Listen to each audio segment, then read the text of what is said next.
அனைவருக்கும் வணக்கம். இன்னைக்கு இந்த வீடியோல நம்ம பார்க்க போறது 2025ஆம் ஆண்டு விநாயகர் சதுர்த்தி ஆகஸ்ட் மாதம் 27ஆம் தேதி புதன்கிழமை அன்று கொண்டாடப்பட இருக்கின்றது. விநாயகர் சதுர்த்தி விழாவை முன்னிட்டு பொதுமக்கள் கொண்டாட்டங்களில் ஈடுபடும் போது சிலைகளை எவ்வாறு நீர்நிலைகளில் கரைக்க வேண்டும், என்னென்ன செயல்முறைகள் கடைபிடிக்க வேண்டும் அப்படிங்கிற முழு விளக்கமும் தமிழ்நாடு மாசு கட்டுப்பாட்டு வாரியம் சார்பாக வெளியிடப்பட்டுள்ளது. அதை பற்றிய முழு தகவல்களையும் தெளிவா இந்த வீடியோல நம்ம பார்க்கலாம். இந்த வீடியோவை முழுசா பாருங்க. இந்த வீடியோவை நிறைய பேருக்கு ஷேர் பண்ணுங்க. மனித சேவை சேனலை சப்ஸ்கிரைப் பண்ணாதவங்க சப்ஸ்கிரைப் பண்ணி பெல் ஐகானையும் பிரஸ் பண்ணுங்க. ஆகஸ்ட் 27ஆம் தேதி புதன்கிழமை விநாயகர் சதுர்த்தி விழா கொண்டாடப்பட இருக்கின்றது.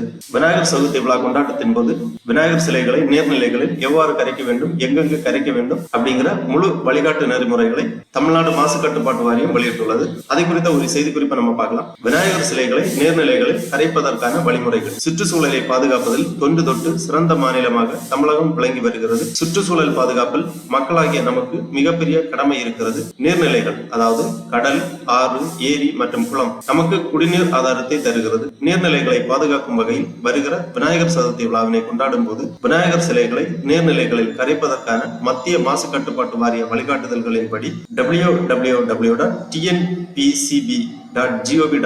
என்ற இணையதளத்தில் கொடுக்கப்பட்டுள்ளது. மாவட்ட நிர்வாகத்தால் குறிப்பிடப்பட்டுள்ள இடங்களில் மட்டும் கரைத்து சுற்றுச்சூழலை பாதுகாக்க ஒத்துழைப்பு வழங்குமாறு அன்புடன் கேட்டுக்கொள்கிறோம். எனவே பொதுமக்களுக்கு கீழ்கண்டவாறு வேண்டுகோள் விடப்படுகிறது. களிமண்ணால் செய்யப்பட்டதும் மற்றும் பிளாஸ்டர் ஆஃப் பாரிஸ், பிளாஸ்டிக் மற்றும் தெர்மோகோல், பாலிஸ்டிரீன் கலவையற்றதுமான சுற்றுச்சூழலை பாதிக்காத மூலப்பொருட்களால் மட்டுமே செய்யப்பட்டதுமான விநாயகர் சிலைகளை நீர்நிலைகளில் பாதுகாப்பான முறையில் கரைக்க அனுமதிக்கப்படுகிறது. சிலைகளின் ஆபரணங்கள் தயாரிப்பதற்கு உலர்ந்த மலர் கூறுகள், வைக்கோல் போன்றவை பயன்படுத்தப்படலாம். மேலும் சிலைகளை பளபளப்பாக மாற்றுவதற்கு மரங்களின் இயற்கை பிசின்கள் பயன்படுத்தப்படலாம். ஒருமுறை பயன்படுத்தும் பிளாஸ்டிக் மற்றும் தெர்மாகோல் பொருட்களை பயன்படுத்தக்கூடாது.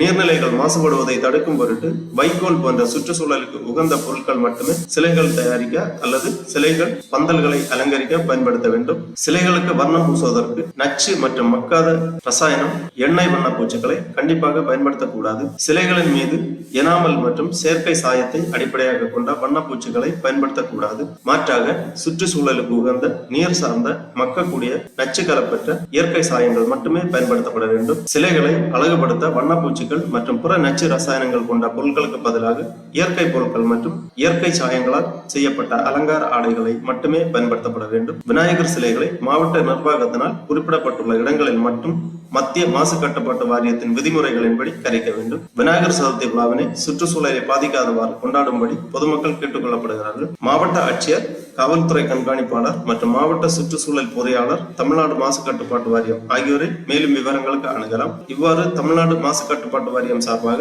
அறிவிப்பு வெளியிடப்பட்டுள்ளது. ஆகவே வரும் விநாயகர் சதுர்த்தி விழாவை கொண்டாடும் பொருட்டு பொதுமக்கள் மத்திய மற்றும் மாநில மாசு கட்டுப்பாட்டு வாரியத்தின் விதிமுறைகளின்படி சிலைகளை கரைத்து விநாயகர் சதுர்த்தி விழாவினை கொண்டாடுமாறு கேட்டுக் கொள்ளப்படுகிறார்கள். சுற்றுச்சூழலுக்கு எந்தவித பாதிப்பும் இல்லாமல் விநாயகர் சதுர்த்தி விழாவை கொண்டாடுமாறு கேட்டுக் கொள்ளப்படுகிறார்கள். ஓகே நண்பர்களே, இந்த வீடியோ உங்களுக்கு உபயோகமா இருந்துச்சுன்னா லைக் பண்ணுங்க, ஷேர் பண்ணுங்க. மனித சேவை சேனலை சப்ஸ்கிரைப் பண்ணாதவங்க சப்ஸ்கிரைப் பண்ணி பெல் ஐகானையும் பிரஸ் பண்ணுங்க. அனைவருக்கும் நன்றி, வணக்கம்.